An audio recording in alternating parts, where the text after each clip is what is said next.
Philippine Embassy in kaya talaga in ambassador na to minuwig na wala na rin ka ito bihawon naubos na yung tour duty niya pasal in siya in political appointees na naub na yung Presidente Duterte so pwede sa sila manawagatan so minuwig na siya pa Pilipinas so ang higanti kaniya lumatong Maria Ahadian ini sa bukod ambassador siya Sergeant Affairs siya in charge siya sa embassy pero din ang Ministry of Department of Foreign Affairs.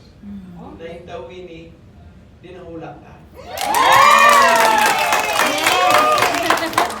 Sambuanga.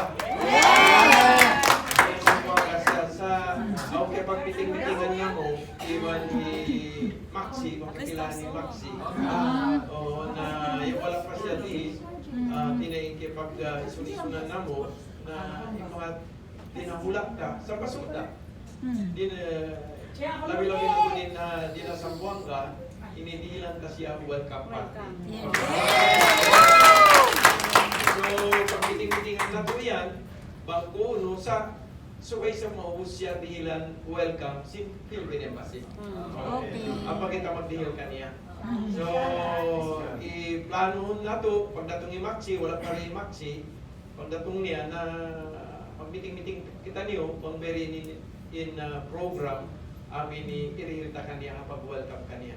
So, pag sadyahan na to yan to, pasal ini, dinahula na to.